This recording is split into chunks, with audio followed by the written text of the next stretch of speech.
lecture. The first project milestone is due, I think it's due a couple weeks from Thursday, is that right? Or a week from Thursday? Pardon? The due date of the first project milestone? It's due after your homework is due. Yeah. So your homework's due on Thursday, just to remind you. Make sure that you've been working on that. We all have office hours this week. I have office hours today after class from 12 to 1. I think the T has office hours from 1 to 2. And the other J is office hours are posted on the website. So make sure to use that if you need our help. After you turn your homework on Thursday, which is due, by the way, at 4 p.m. Into Mallory's office, all the instructions are on it's on the homework. After that, take a look at the milestone. Or you might as well take a look at it now. It's not going to be a lot of work for you. It's supposed to be, I think, 2 pages of like just a plan you're supposed to write down for your course project. One thing you should be doing is finding a group to work with for the project if you haven't done that already. So make sure to get on that and post it on the onset if you have any issues with finding a group partner. Or you can just let us know. We can maybe try to set you guys up. So the milestone is due pretty soon after that. Am I forgetting any announcements? I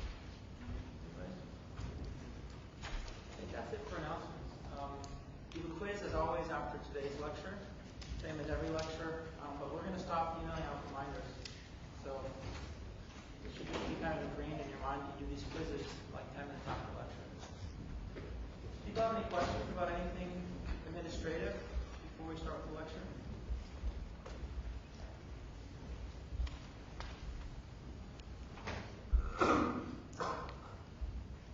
Okay, so today Javier is going to give us a guest lecture.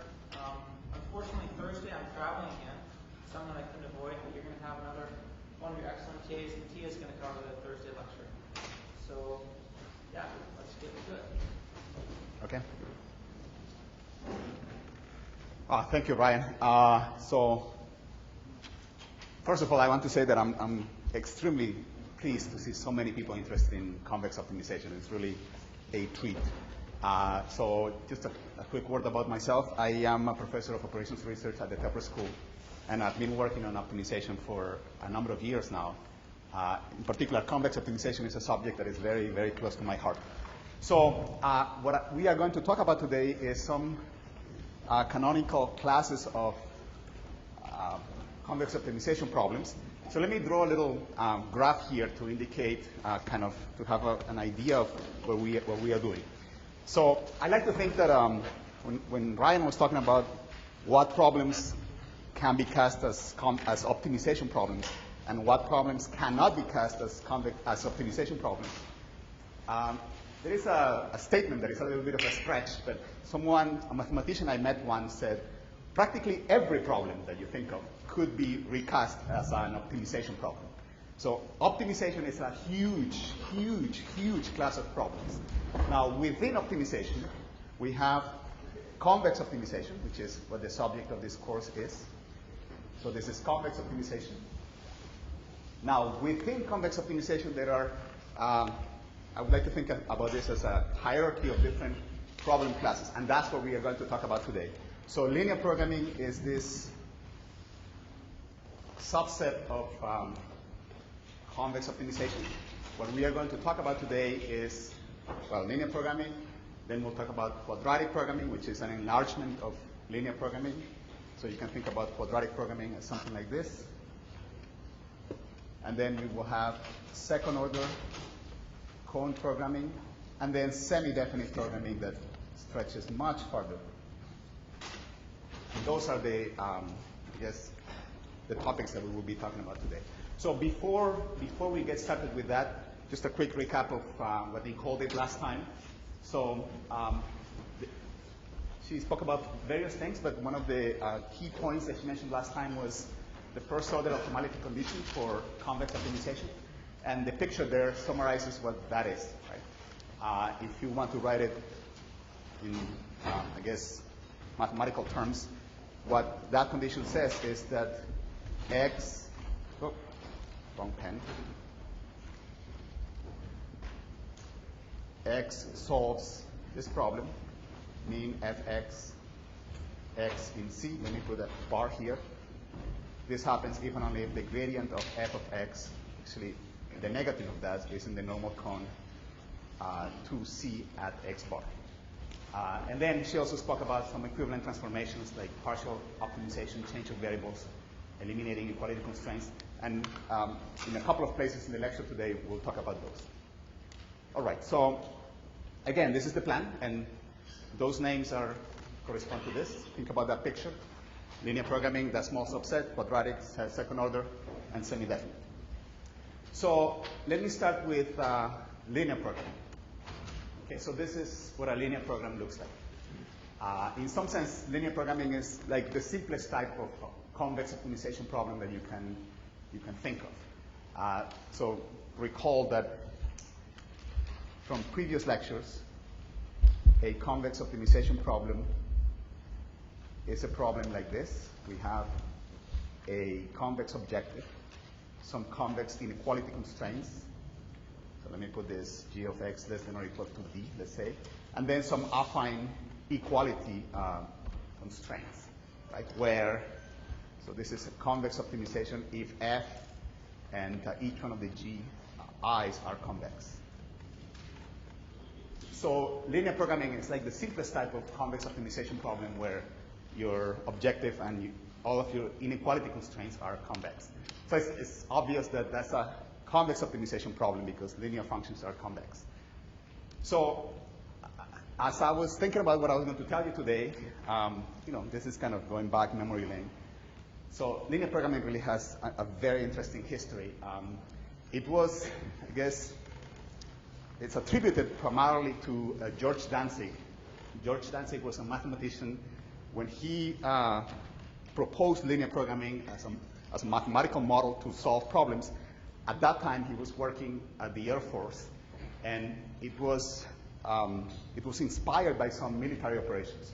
And then that mathematical model very quickly, it was discovered, was useful for many, many different types of operations, of applications. So today there is a vast range of applications of linear programming. We'll talk about a couple of those in the next couple of slides. At the time that linear programming was introduced, this was a few years after von Neumann had developed game theory. So there was actually a legendary meeting of George Danzig and von Neumann. I actually heard about this meeting directly from Danzig in a plenary talk. And the meeting was really interesting because today we think about George Danzig as this giant of our profession. And it was really interesting to hear him talk about how when he met von Neumann, he was very intimidated because von Neumann was the greatest mathematician at the time. And then they spoke about linear programming, duality, and some other fun stuff. George Danzig introduced the simplex algorithm. It's one of the greatest algorithmic inventions of all times. This was invented in the 40s, and remarkably, is still one of the most effective ways of solving linear programming problems. In the 80s, there was this really remarkable breakthrough, the advent of interior point methods. It has many theoretical implications, and also interior point methods turned out to be very competitive with the simplex algorithm. The state-of-the-art solvers that are out there today, the implementations that are in commercial solvers, are based on both the simplex method and interior point methods. And then the final remark that I would like to make in terms of historical reference is that polyhedra, this is something that Ryan alluded to in the previous lecture. Polyhedra is those sets that are described in terms of finitely many linear inequalities. They have a really, really rich mathematical structure. It's a very interesting type of object, and it has been studied to some extent. So that's a little bit of history. Let me give a couple of examples of linear programming. Some of these may be familiar to some of you, but if we are talking about linear programming, these are like examples that you have to mention. So the first example is the diet problem. It's kind of hopefully the problem that you do not need to solve too often. So the diet problem, you have a different set of food items.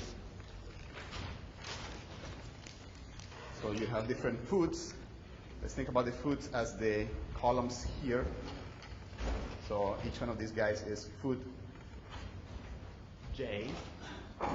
And then you have some nutritional requirements that you need to satisfy. So these are, I I guess this is nutritional requirement.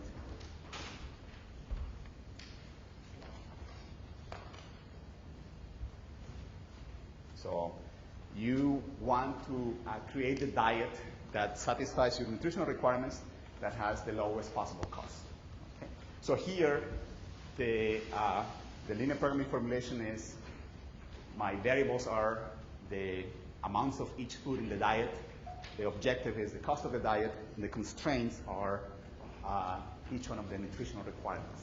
So that's the diet problem. Then there's this other classical linear programming problem, the transportation problem.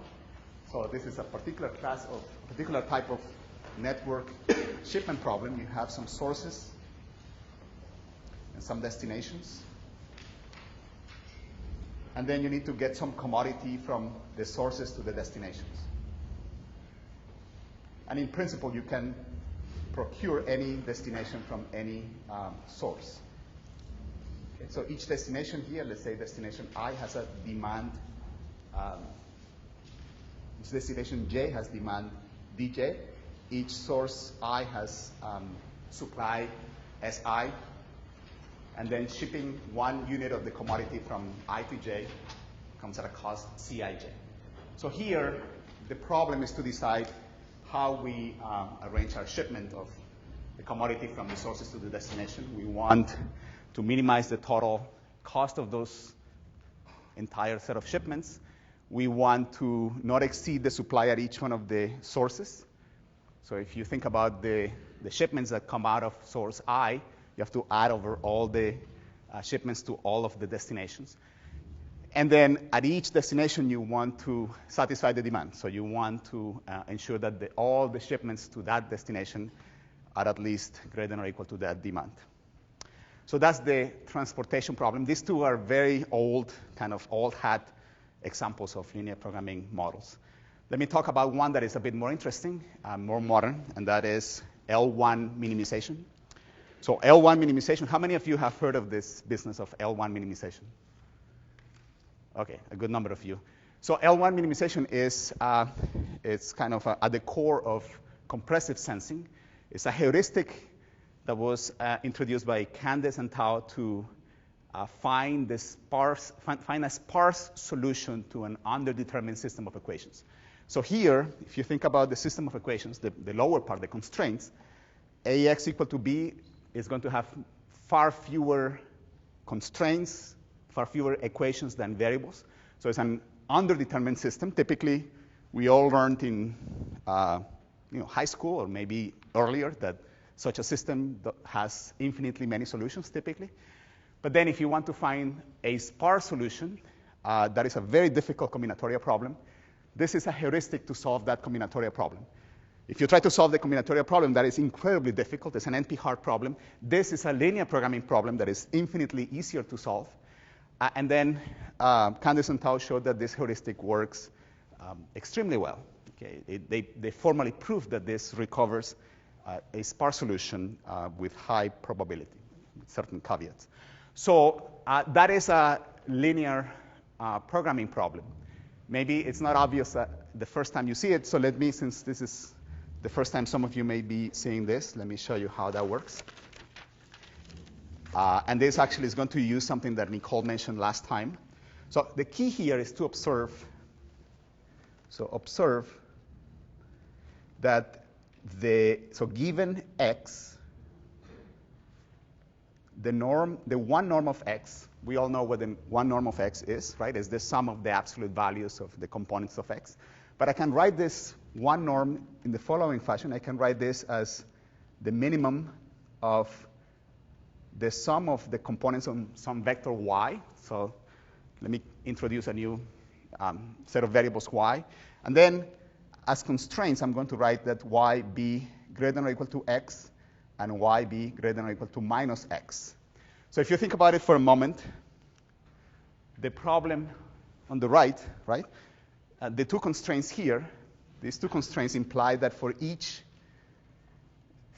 component, yj is greater than or equal to the absolute value of xj. Okay, so the constraints ensure that my components of y are at least as large as the absolute values of the components of x. So if I'm minimizing, when I minimize this, I'm not going to leave any slack here. The components of y are going to all be equal to the absolute value of x.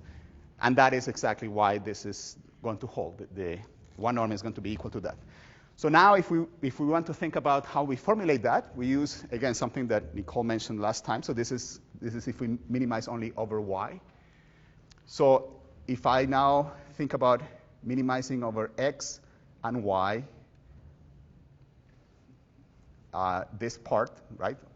The sum of the components of y subject to y greater than or equal to x, y greater than or equal to minus x, and ax equal to b, then this is completely equivalent to that problem, okay? And all you need to observe is that you can do a partial minimization here, and if you do a partial minimization with you only minimize over y, then you get the one norm of x, okay? So that's the L1 minimization.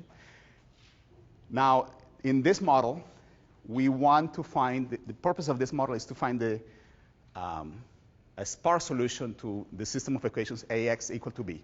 So there is a little variation of this model that is called the Danzig selector.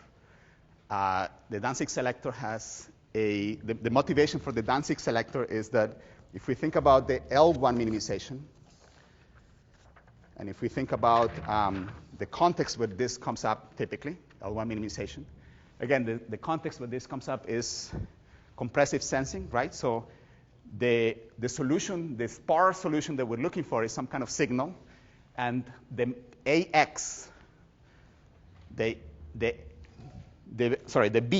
B corresponds to some measurements of that signal, but then in reality, those measurements could be somewhat noisy. So what the Danzig selector allows you to do is tweak this problem where we allow some degree of noise in the equations here. So the Danzig selector is this variation of the L1 minimization problem where you assume that B is not just AX, but it's AX plus some kind of noise. And then at the end of the day, what you want to do is, again, find a sparse solution, but you're going to allow yourself some kind of error in the equation. So we relax this constraint. Instead of having the constraint AX equal to B, we have something that is a relaxed version of that constraint. If you want, we're looking for the sparse solution so that AX is close to B. Okay?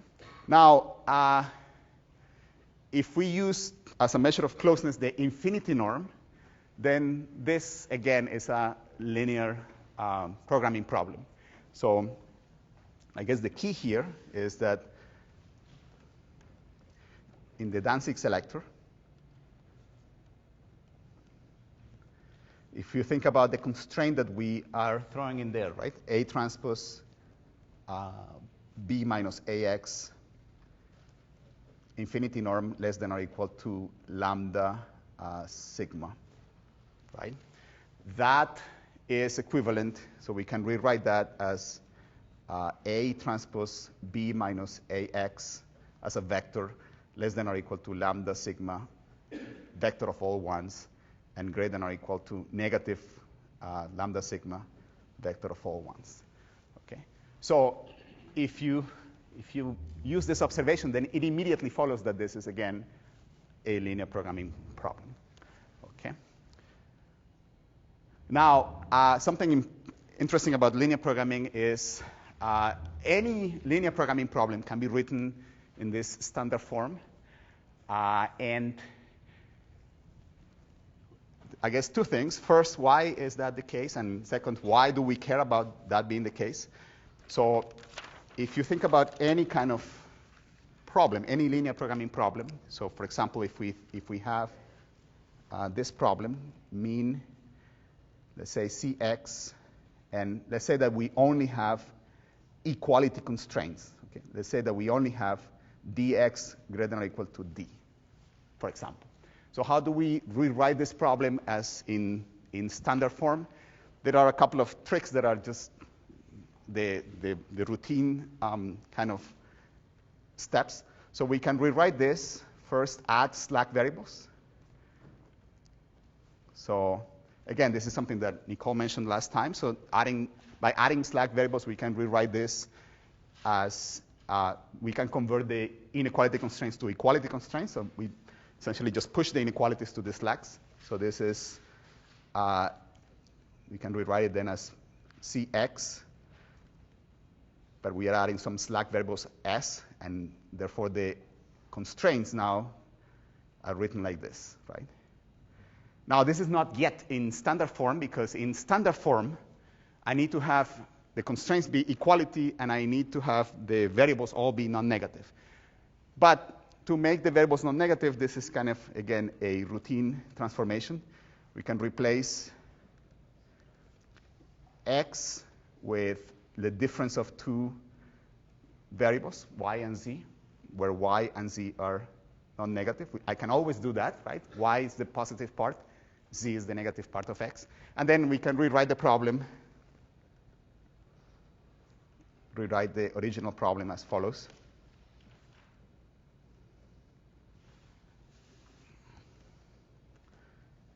So now I'm minimizing over y, z, and s.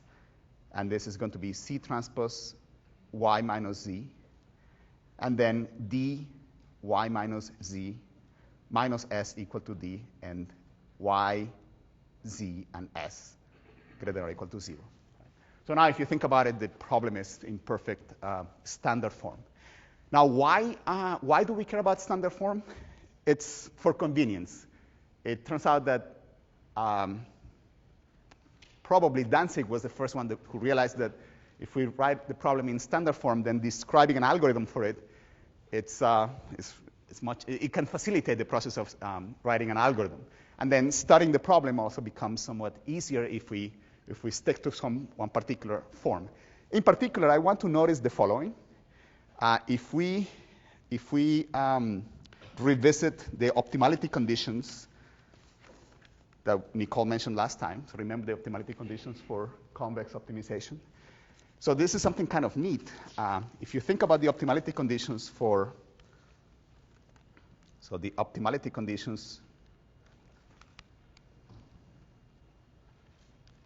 this problem, for the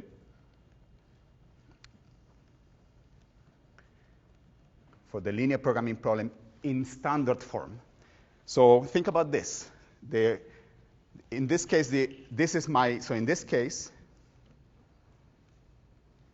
f of x is my objective here, C transpose x, and the constraint set, big C, right, is the set of x's such that ax is equal to b, and x is greater than or equal to 0. Okay? So in principle, we can write the optimality conditions for this problem, right? We just use what we saw last time. That is, the gradient of the objective should be, the negative of the gradient of the objective should be in the normal cone to C at the point, at the optimizer. So what happens here is, in this case, x bar is an optimal solution. I'm just going to write down exactly what we saw last time. What is the gradient of the objective? In this case, the objective is linear, so the gradient is C. So the negative of that gradient should be in the normal cone to C at x bar, right? And this is a little exercise that I'm going to let you think about. If you're getting bored in the class, if this is too easy, think about this little exercise. It turns out that this condition can be written as follows. Saying that minus C is in the normal cone to C at x bar is the same as saying that C is equal to A transpose y bar plus S bar for some y bar and S bar greater than or equal to 0, such that S bar x bar is equal to 0. Okay? So the optimality conditions have a very kind of neat form that it's almost like solving just linear equations. Yes, sir. I don't understand why did you need to replace x by y minus in the previous? Oh, sorry. You're asking me to go back to the here? Yeah. Okay. So this is not about the optimality conditions, right? This is about transforming a problem to standard form. So why did we need to do this? Can anyone else maybe help us? Why is this? So if I stopped here, why isn't this in standard form? What's there not to like about this, quote, standard form? X for standard form, the definition of standard form is that all of my variables have to be greater than or equal to 0. Okay? And again, the reason that is possibly of some importance is that if I look at my problem now in standard form, then it's very easy to characterize the optimality conditions when the problem is in standard form. And this is something that essentially is what the simplex method attempts to do. It attempts to find a solution for those optimality conditions. Okay? So I think this is all I'm going to say about linear programming. Let's see. Before we go further, is there any other question or comment? If this is going slow, don't worry. We'll pick up. If it's going too fast, please ask me questions. You good? You know, as a seasoned professor, my standard assumption is if there are no questions, that means let's plunge ahead faster. So it's up to you to give me the hint otherwise. All right, so that's linear programming. Okay, so let me go back to my little picture there. That's my attempt at doing art here. So we spoke about this little subset of convex optimization problems. If you are a somewhat, say, pedantic mathematician, you could say, well, but linear functions are such a tiny portion, almost a negligible subset of all the class of convex functions. So linear programming is really a tiny subset of convex optimization. So what we are going to talk about next is some enlargements of that. So the next one is quadratic programming. So quadratic programming is, and in this course we will always talk about convex quadratic programming. So quadratic programming is that kind of problem. If you compare to linear programming, right? So if we go back to linear programming, I guess the difference here is that we have included that extra quadratic term. Now, for this problem to be convex now, we have to be a little bit careful. If the matrix there, Q, is arbitrary, that may not be a convex objective, right? So the objective that is convex, and this is something that I would like to make sure that everyone gets. That objective is convex if and only if the matrix Q is positive semi-definite. Okay. That goes both ways. So if the matrix is positive semi-definite, that's convex, and the other way around too. Okay. So this happens if and only if the matrix is symmetric, positive semi-definite. Now, what I'll do real quick, because I'm more interested in spending time on semi-definite programming, let me give you a couple of examples of convex quadratic programming. So this is an example that I teach at the Tepper School of Business. This is an example that the MBAs like to hear about, the MBA students. So the Markowitz mean variance portfolio optimization problem.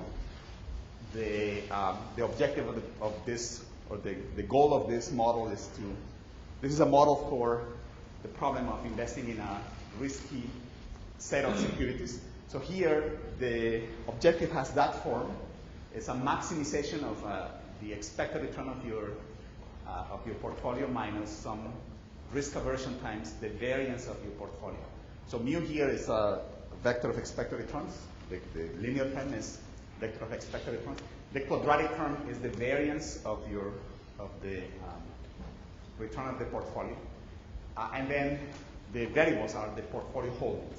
So the basic model usually assumes that the portfolio holdings add up to 1. And it's also very common to assume that the holdings have to be non-negative. So that's an example of quadratic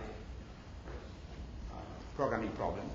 Another example that most of you, if not all of you, have seen before, well, certainly, if you were in class, you had seen this before, is support vector machines, right? So support vector machines, the objective there is that quadratic objective, right? The quadratic objective there involves, again, a linear term, right? The second term that is linear in the C variables. And then the first term is a quadratic term in the beta variables, okay? And then we have some inequality constraints. So something to be mindful of is here, of course, the variables are beta, beta 0, and c. Something that sometimes confuses students is, well, why is that a quadratic optimization problem if the CIs don't appear squared? Well, the reason is that in a quadratic optimization problem, what we should have is something like this, right? The term here has to be quadratic, right? But it's perfectly fine if some blocks of that matrix Q are 0. So if you think about the matrix Q that would correspond to the problem there, the Q only has a block in the part that corresponds to beta, the identity, and then the rest is 0. Right? So that's support vector machines. Then we have the standard form again. Okay? And the standard form now in quadratic programming is that form. So it's very similar to the standard form in linear programming. Okay? So I have a little maybe 1 minute pop quiz for you. Would anyone be brave enough to suggest what would be the optimality conditions for a quadratic programming problem in standard form? Would anyone make a guess, an educated guess of what would be the version? So for linear programming in standard form, the optimality conditions are these, right? Meaning a point is an optimal solution if and only if you can find y bar and s bar such that this holds. What would you expect the optimality conditions in the quadratic programming case in standard form would be?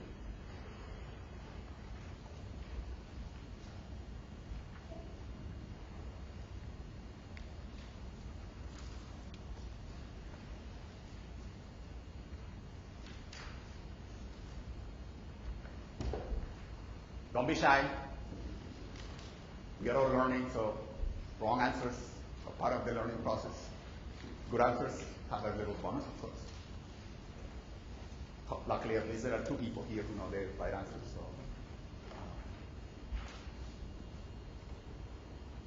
yes, sir. Second order? No. That was not, I mean, we will talk about the second order code, but that's not where we want to go, right? Like, the optimality condition here is, I want to give, the optimality condition always is, I guess, this expression or this condition. The optimality condition always for a convex optimization problem is this. What is in that picture, and that is that the negative of the gradient of f is in the normal cone. That's what that condition states, right? Now, we need not worry about second order cones yet. We haven't even spoken about them. We're not allowed to talk about them. This is still the constraints here, and this is something about quadratic programming, and it's something that for algorithmic purposes is attractive and appealing about quadratic programming. Quadratic programming is like a small step beyond linear programming. All we have added to the linear programming model is an extra convex quadratic term. So you would expect that the machinery that you have developed for linear programming would extend to quadratic programming. Think about this as what you do when you are a graduate student, right? You know that there is a theorem or an algorithm or some kind of machinery developed for a certain class of problems, and then you study an extension of that class. You would imagine that the machinery that exists for that initial class of problems should help you, right? And that's what happens here. If you think about again, the optimality conditions for linear programming are this simple. You can just write them as a system of equations plus this other stuff here that is a little complicated, right? So now, how did we arrive at this system of equations here? We applied the business of the optimality conditions, right? The gradient of f in the normal cone. In this case, the objective function is just the linear function. So in the quadratic optimization case, what is the objective function? What is the gradient of the objective function?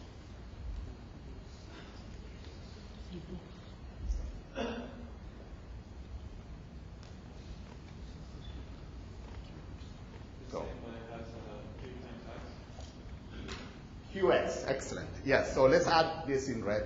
If we have now X transpose QX, okay, the only thing that changes now is that the objective is 1/2 X transpose QX, right? And then in this case, the optimality conditions would be the negative of the gradient of this guy. But the gradient of this is C, and then the second term, the gradient of the second term is QX. Right?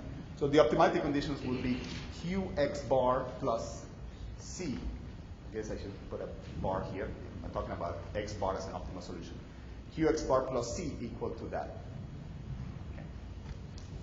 So again, what is attractive about quadratic programming is that, if you already have an algorithm that solves this, chances are that algorithm can be tweaked to solve quadratic programming instead.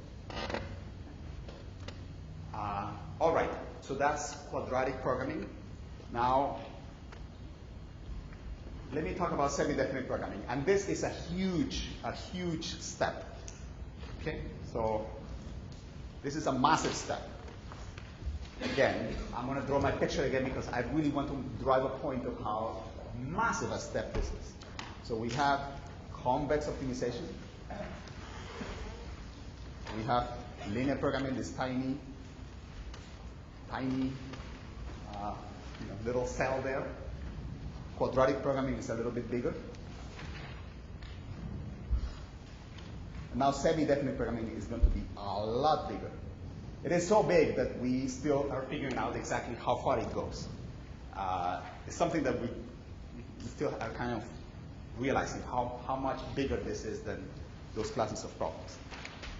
So before I go to semi-definite programming, okay, this is going to be a massive step, a major leap. If there is a question about linear or quadratic programming, it would be much better to have that question now or comment now than when you go, because this is going to be a lot more elaborate. So, we good? Yes, sir, back there. So the further setback, I guess, you talked about this, the optimality condition, we talked about percentage of first order, second order optimality conditions, but I don't think we actually mentioned this in the way that you phrased it here. Can you explain? Okay, so the first order is this picture, right? And let me be a bit more clear here. I prefer, when I'm talking about optimality conditions, if I'm referring to the optimal solution, I like to distinguish it so that it's not a dummy. So when you write the optimization problem, your variable is what the optimization at the end is going to decide, right? So if I want to talk about the optimal solution, I like to put a star or a bar so that. So here, let's put a bar in this guy and a bar here. So what this means is that the optimal solution, if I'm minimizing in this case, for this to make sense, for the gradient to make sense, it has to be a smooth function. If I'm minimizing a smooth function over a convex set, this is the condition that should hold at the minimum. Okay, this condition should hold. Now, it turns out that for convex problems, that condition is, I want to say, I'm kind of going through my head on, if you already know that your problem is convex, you don't need to worry beyond first order conditions. The first order conditions already get you what you need. Now, in an elaborate algorithmic scheme, you may use second order information to make a fancier algorithm. But the optimality conditions, the mathematical conditions for optimality can be phrased entirely in terms of first order information. Now, when this last page that I was talking about, when we look at linear or quadratic programming, especially, let's think about linear programming for a moment. In linear programming, the functions are linear. Okay, your objects are all linear. There is no second order is not going to give you any information because when you look at Hessians, they're just all going to be zero. So in linear programming, you get everything from the first order conditions. Remarkably, in quadratic programming too, all you need to formalize what the solution to your problem is the first order conditions. Does that answer your question. Any other comment or question before? Could you go back to that first page? The one you had up, the picture? Yes, the picture. Yes, here. Maybe I should add one more thing here, but yes, please. The gradient of that x transpose y minus x is greater than or equal to 0. All y in set C. I think maybe it's about the normal cone. So yes, let me recall what the normal cone is, right? So what this means is maybe a little recap here. Thank you, Ryan. So recall. Oh.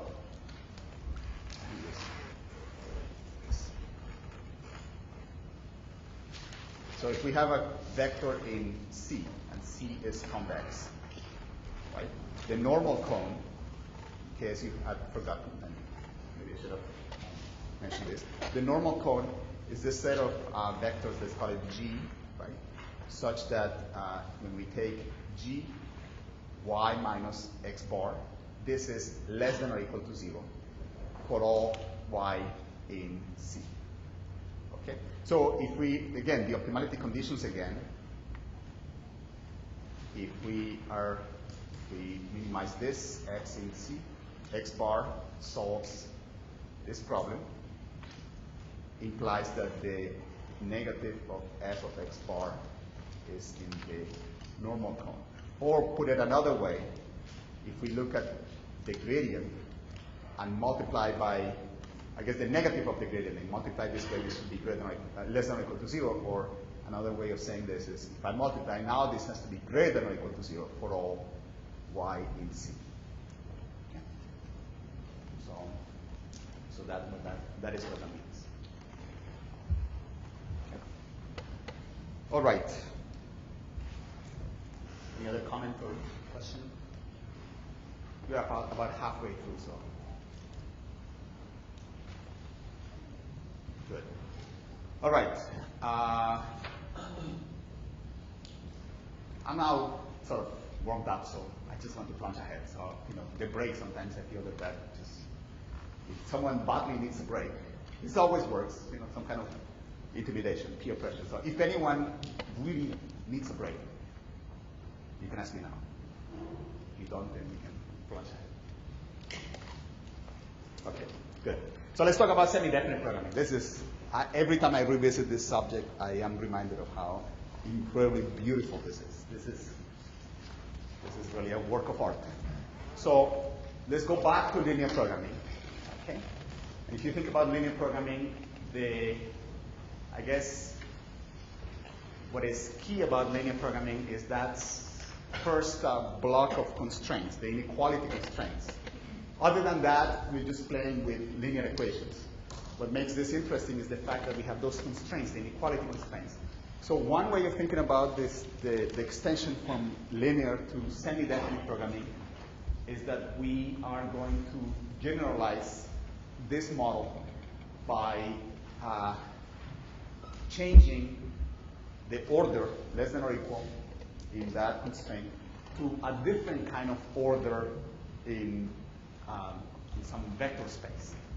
So that's kind of the idea. Now, I need a little bit of, as I said a few minutes ago, this is going to be a big step. So a key thing is that the vector space that we will work with now is the vector space of symmetric matrices. Okay. So, and this is a notation that Ryan mentioned before. Let me remind this. Sn is this space of symmetric n by n matrices. And then inside that, in that space, there is a very special convex cone that is the key for semi-definite programming, and that's the cone of positive semi-definite matrices. So that's typically denoted Sn plus. So that's the set of, those are the matrices such that that quadratic form is non-negative for all, everywhere, for all. So there are a couple of facts from linear algebra that we are going to rely on, and these facts are kind of a nice way to develop some intuition. So first, if you have a symmetric matrix, the eigenvalues of a symmetric matrix, they're always real. Okay, so that's one fact. And then the second fact that is really neat is that the matrix then is positive semi-definite if and only if the eigenvalues are greater than or equal to 0. So this means that in some way, if you think about this map, so the eigenvalue map goes from Sn to R. That we know because of the first observation, because we know every matrix that is symmetric has non-negative eigenvalues. So this is kind of neat. You see that we have now here Sn plus, right? And we have Rn plus here. They sort of get mapped to each other. So you can think about the cone of positive semi-definite matrices as, we think about that map that for any matrix gives me the vector of eigenvalues. And then via that kind of map, what I get if I look at the non-negative vectors is precisely the set of positive semi-definite matrices. Okay? So that's that. And then one more thing about that vector space. So there is a canonical inner product, a canonical dot product, if you want, in that vector space. It sometimes is denoted by those brackets, x, comma, y, or it's also often denoted x bullet y, and it's the trace of x, y. So observe a little observation here. The dot product xy, trace of xy, this is an easy thing to see. This is the sum over I and over j of xij, yij. So this is like if you took the matrices and you put them in a long vector and then did the dot product. So that's that. And one property about the trace that I'm going to use, I realized that as I was working through one example this morning, a little property of the trace.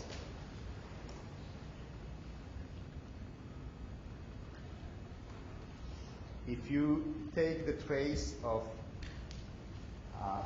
say, ABC, where the product ABC makes sense, right? That is, the sizes, the dimensions of ABC are such that the product makes sense.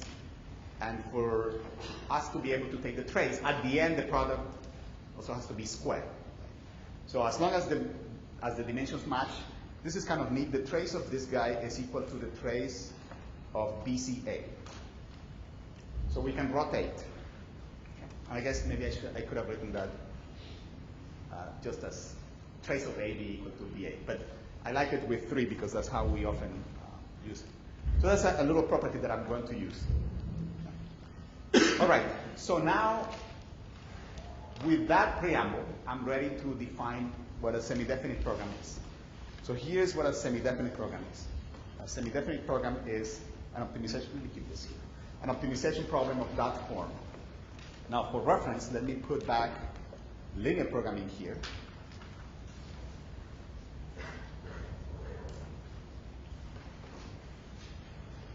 This was linear programming. That's semi-definite programming. So what's different here? I guess the key difference is this guy, right?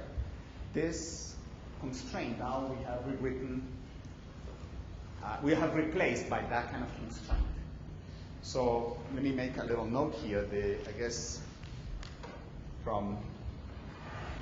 if we are going from linear programming to semi-definite programming, what we are doing is replacing this kind of constraint, right?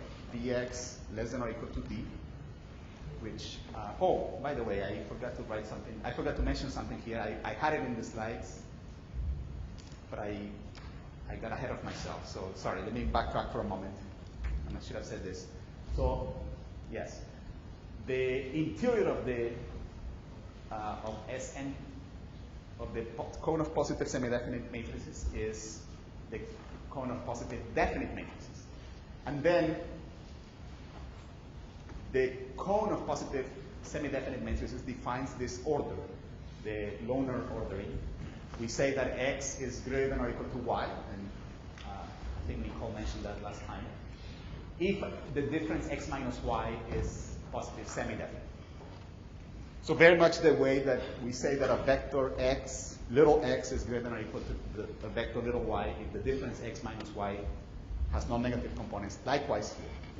If you have two matrices, then we say that x is greater than or equal to y if the difference is positive semi-definite. Now here is a semi-definite program.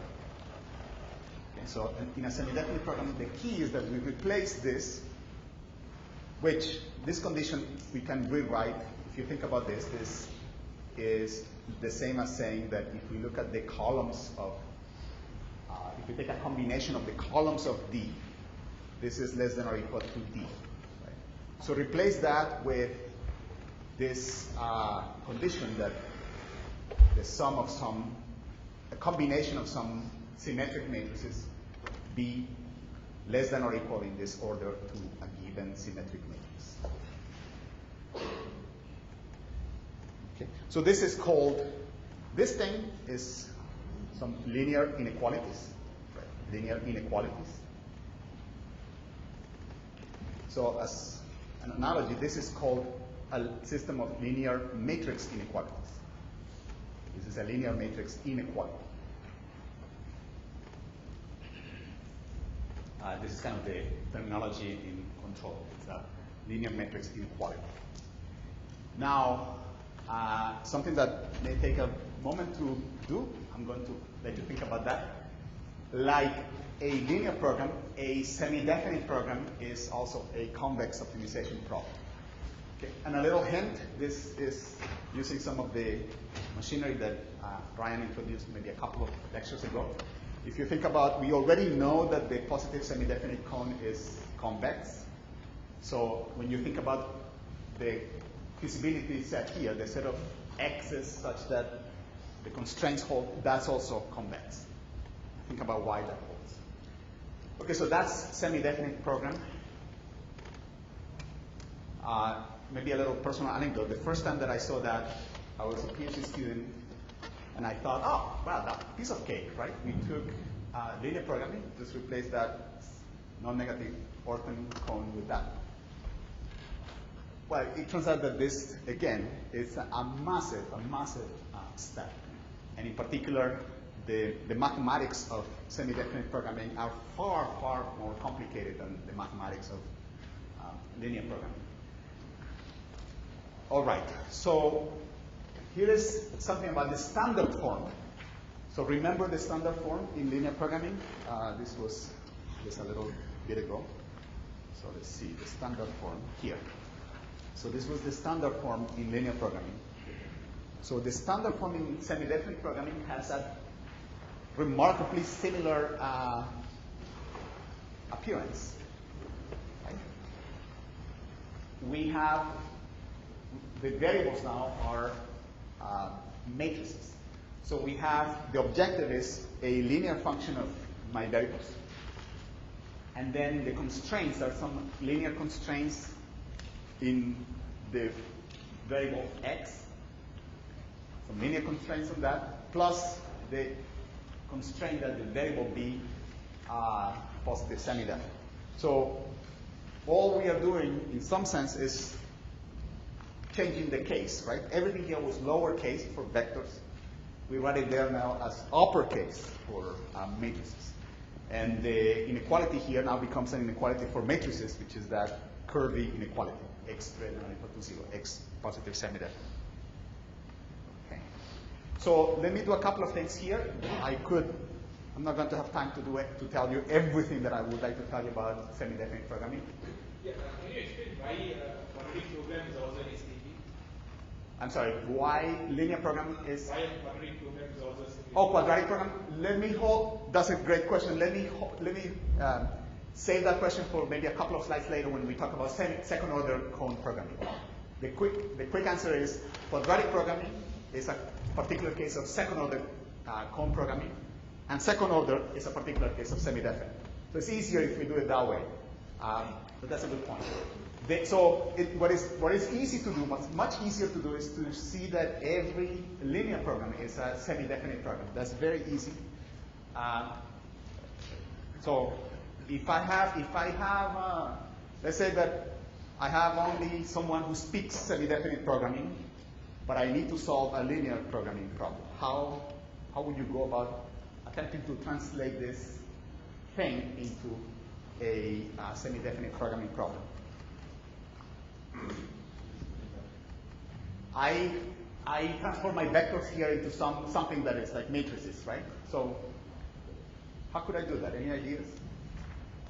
If I want little x to be non-negative, can I describe that in terms of some matrix being positive semi-definite? Put the elements of x along the diagonal.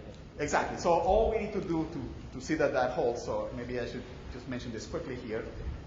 Any LP, I keep confusing my pens. Any LP is an SDP. And why is that? Because observe that x is in Rn plus if and only if the diagonal of x, that is x1, xn, 0, 0. Okay? Because the eigenvalues of this diagonal matrix are obviously the diagonal components, so that happens, right? So if I want to write a linear program as a semi-definite program, all I need to do is just include extra constraints that set the off-diagonal elements equal to 0, and then the relevant terms in the constraint and objectives, I can put them to diagonals as well. Okay. So we have that, and then observe that that happens, and observe that Cx, right, is equal to diagonal of C bullet diagonal of X. Okay, so if you think about that, the objective as well as each one of the constraints can be rewritten in terms of some matrix. And then the condition that the matrix be diagonal, you can also write it by including extra constraints there that set the variables equal to 0. So let me spend a few minutes talking about a little bit of history again of semi-definite programming, and then some of the main problems main applications of semi-definite programming. So a bit of history. This semi-definite programming could be traced to the control literature. In the control literature, that's where the term linear matrix inequality was coined.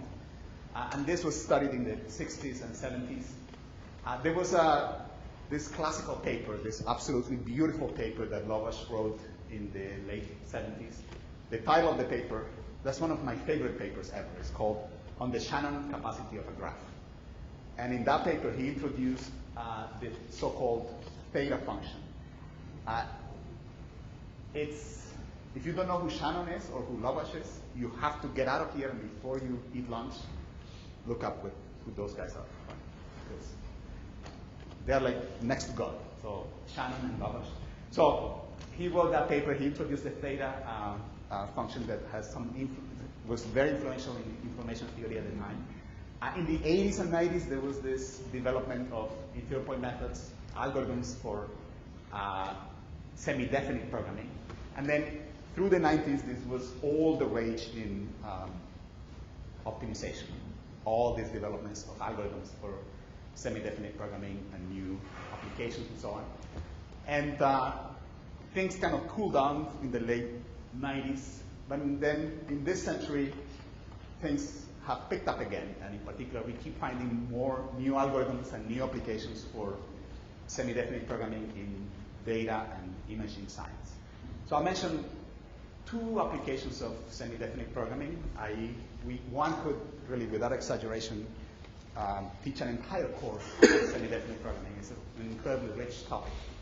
So this is one that is really, really neat. And again, this is Lovash theta function.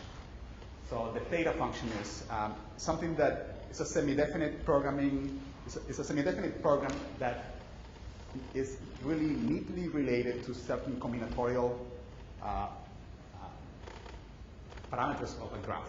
So think about a graph with the set of nodes. It's an undirected graph. N is the set of nodes, and E is the set of edges. So certain terminology that if you're familiar with a little bit of graph theory is probably second nature. Omega of G is the clique number, so that is the largest set of nodes that is completely connected. And chi of G is the chromatic number. The chromatic number. And then the theta function, so the chromatic number is the minimum number of colors that suffice to color the nodes of the graph. Okay. So the theta function is this beautiful semi-definite program that, in addition to everything, is written in standard form. So the objective there is 1 transpose is the matrix of all ones. So we have that objective. Basically, we are adding all the components of X. Then we have that constraint that the trace of X should be 1, and the constraint that every entry ij of X should be 0 as long as I is not an edge in the graph. And the matrix should be positive semi-definite. So there is this theorem, this is called Lovász sandwich theorem, that states that the theta function is sandwiched between the chromatic number and the clique number. So that's that. I was going to give you a proof of one of those inequalities, but in the interest of time, I'm going to skip that proof. It's actually a relatively easy proof, but I'm going to skip it. Maybe you can give it as an exercise or final exam or something like that. It's a really neat proof. And it's like 2 lines, but I want to skip it in the interest of this. Because for you guys, this is probably a much more interesting example.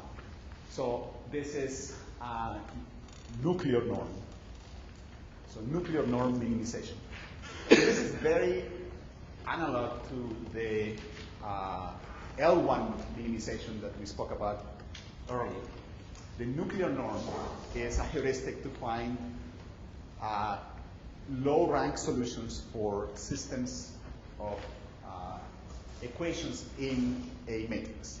So here, think about this, the constraints are a system of equations in an m by n matrix. The matrix here needs not be symmetric. X is an m by n matrix. It doesn't even have to be squared. And A is a system of equations on those. Ax equal to B is a system of equations on the entries of that matrix. So sometimes, in particular, in certain applications like the Netflix problem, we are interested in finding a solution to a system of equations that has low rank. So you can think about X as the matrix of preferences of users in movies, and the equations Ax equal to B as the entries of that matrix that we know. And we want to find a solution to that system of equations that is clearly underdetermined, that has low rank. So the heuristic is to minimize what would be, for matrices, some object that is somewhat analogous to the 1 norm. For matrices, the analog of the 1 norm is the nuclear norm. The nuclear norm, in this course we are denoting it X trace, XTR, and is the sum of the singular values of X. Okay. The operator norm is the dual of the, this norm and the operator norm are dual of each other. The dual of the operator norm is the maximum of the singular values of X. So you can see how, if you're familiar with, P and Q norms, the infinity norm and the 1 norm are dual to each other. So there is that kind of duality going around here. The trace norm is the dual of the operator. So I only can sketch how this works. So let me give you only the key points of how this works. So how do we formulate the nuclear norm minimization as a semi-definite programming problem? This is not at all obvious. Okay. the first time that I saw that, it was not at all clear that it was a semi-definite program. So how does that work? So there are a couple of things that you can do, and I want to do this because in the process, this introduces some certain techniques about semi-definite programming that are very commonly used. So first, the operator norm. The operator norm is what is written there, right? X op is that thing. So here's an observation.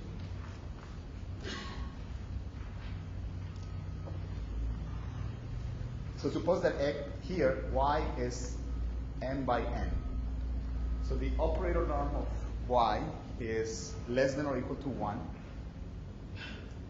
if and only if the following holds. So this is less than or equal to 1 if and only if y transpose is less than or equal to I m. Okay. So think about that for a moment, and you can convince yourself that that's the case. I could have said also y transpose y less than or equal to I n. Okay, so think about why that holds, but that's true. Now, this latter condition can be rephrased now, and this is really something very neat about semi-definite programming. This can be phrased in terms of a semi-definite condition. That is, I can put I m here, y transpose, and I n, positive semi-definite. Okay? And this step here, this is a special case of what is called the Schur complement theorem.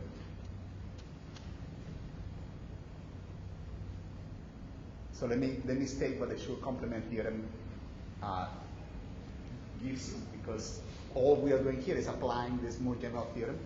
The Schur complement theorem is the following. If you have A, B transpose C, where C is, let's say A and C are symmetric, and C is positive definite, then this matrix, A, B transpose C, this matrix is positive semi-definite if and only if what is called the Schur complement of C in this matrix. The Schur complement of C in this matrix is A minus B, C inverse B transpose, if and only if this is positive semi-definite. So this is a relatively easy exercise in linear algebra. You just have to play with the matrix algebra and you can see this. If you don't easily see it, look up Schur complement or look up any book on linear algebra, and Schur complement will talk about this. So now, if you apply this here, you see that this condition, In obviously is positive definite. So this condition is completely equivalent to this condition. So that's that. And then to get the semi-definite programming formulation, what we observe is the following. The trace norm turns out to be the dual of the operator norm. Okay, so how do we exactly formalize that? This is the max of the trace of X transpose Y such that Y operator norm is less than or equal to 1. So here's what I'm going to do. Like the nuclear norm, the nuclear norm can be the same way that we rewrote the one norm as the solution of a linear program. The nuclear norm can be written as the solution of a semi-definite program. So this is the max, by the way, the variable here is y, max over y of the trace of X transpose Y subject to I m y transpose I n greater than or equal to 0. Okay?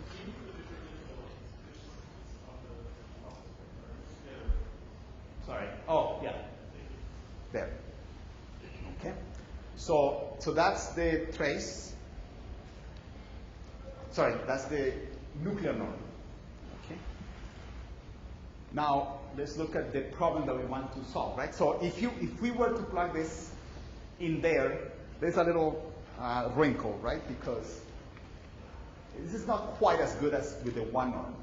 If this was mean instead of max, then automatically I could plug that in there, because then I get mean over my variables x and y over something that is positive semi-definite.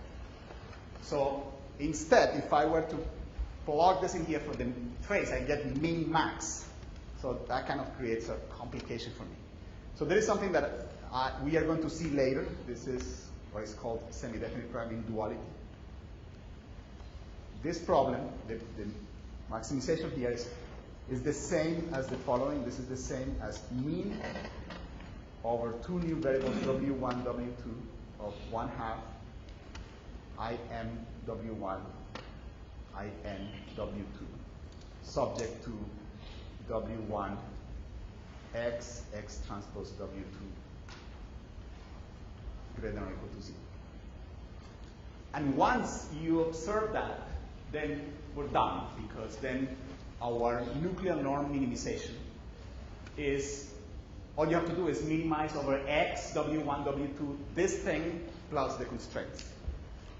Okay, so it's a semi-definite programming problem. Okay, and of course, there's a big step here that I have to gloss over, because this is something that Ryan will cover later on, and that is semi-definite programming duality. So that's the nuclear norm. In the last 2 minutes, let me note the following. So both linear and semi-definite programming are special cases of conic programming. So in conic programming, you can think about replacing, so in semi-definite programming, we had that difference, that the first constraint there had to be a curvy constraint, greater than or equal to 0 in terms of matrix. In linear programming, we had inequalities. More general, if we just have any regular closed convex cone, then we can replace, so let me go back to my, I guess, linear programming formulation, right? So in linear programming,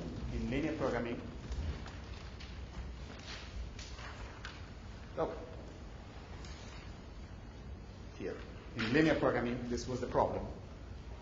We were saying that we wanted d minus dx greater than or equal to 0. In semi-definite programming, we generalize that to f0 minus some combination of matrices, positive semi-definite. More generally, we can think about a vector space and some closed convex cone in that vector space, and then we define a generalization of that order via that cone. So let me give you an example of a very, very popular conic programming problem. That's second order conic programming. So I want to go back, if nothing else, when you walk out of here in a few minutes, you should remember the following picture.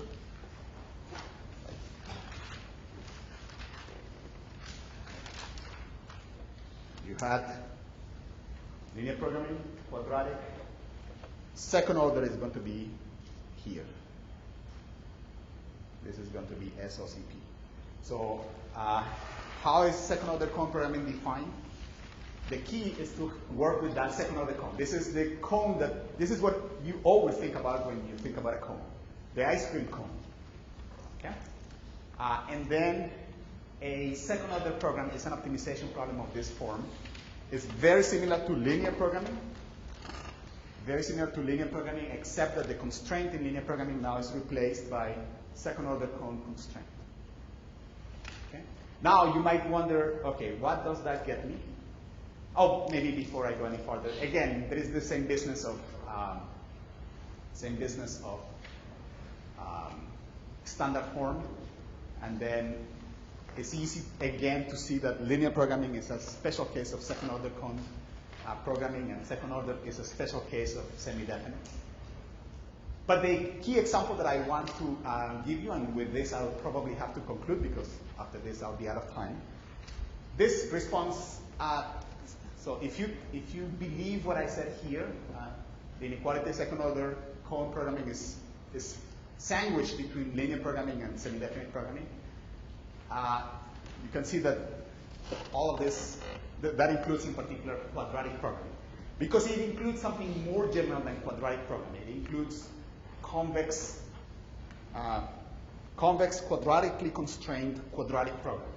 So here's the key observation. If you have an inequality of that form, where it's a convex inequality, a convex quadratic inequality, you can always rewrite it in terms of a second order cone inequality. So this is a relatively easy exercise. I'm going to skip the details, but if Q is L transpose, that's a positive semi-definite matrix, then the inequality, the first inequality there can be recast in terms of that second order cone inequality. And what that means is that you have, you can rewrite this. So you can rewrite this thing. So if you have, if you have anything that looks like this, like say AX plus B, and then CX plus D. If you have that less than or equal to another expression here, like E transpose X plus F, that's the same as saying that the whole thing AX plus B, CX plus D, EX plus F, that this is in a second order cone. By the definition of what a second order cone is. I guess I should have put this guy first. So here, EX plus D plus F. So if you think about that, it turns out that any problem that is defined in terms of, so any problem like this, where you have a convex objective and convex quadratic constraints, any problem of that kind can be recast as a second order cone problem. Because all of the inequalities we can rewrite as second order cone inequalities. And the objective, you can just put an extra variable t and then move the objective to another constraint, and that will be another second order cone inequality. Okay. So I have 2 minutes, so I'm going to use the 2 minutes to answer your questions since I was owing you that. So let me go back here. I made a claim in my slide here that second order cone programming is a particular case of semi-definite programming. And this is not entirely obvious. Intuitively, it seems somewhat clear because, or intuitively, it's something that you would expect. Semi-definite programming is a very, the positive semi-definite cone is a very complicated object in terms of, defined in terms of eigenvalues, symmetric matrices, all of that jazz. By contrast, the second order cone is a much simpler object. The second order cone is the nice symmetric ice cream cone. So what I want to conclude with is how the second order cone can be seen or can be recast in terms of the semi-definite cone. Okay. So I guess this is the last thing that I'm going to do. Observe that we can rewrite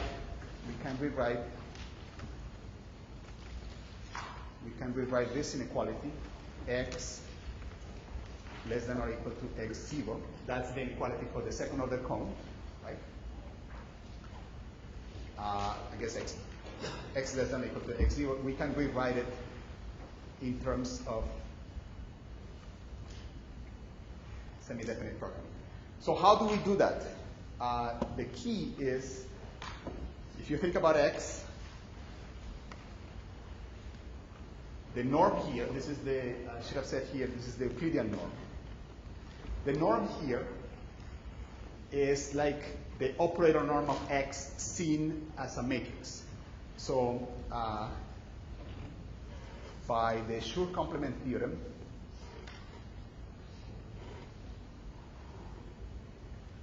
if we consider the following matrix, let's say I, x transpose 1, if you consider that matrix, this is positive semi-definite if and only if the norm of x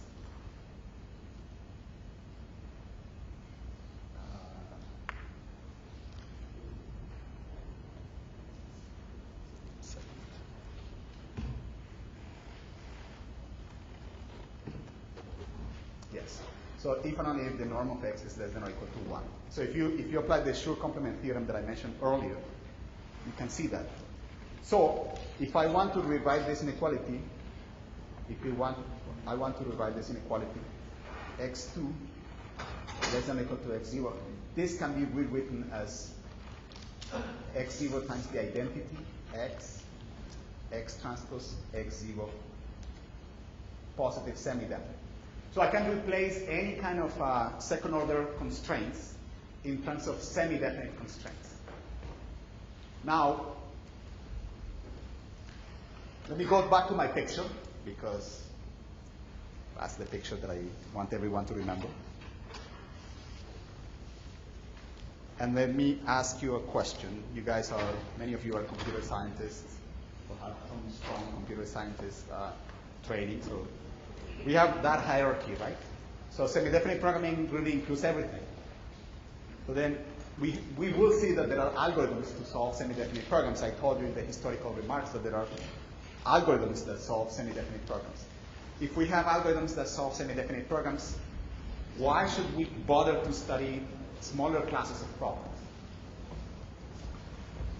If I just can solve semi-definite programs, why don't I say, well, who cares about distinguishing between linear, second order, quadratic? I'll just hit them all with the same solver for semi-definite programs. Why would you possibly care about distinguishing different classes of problems and possibly developing different types of algorithms for those more restricted classes of problems?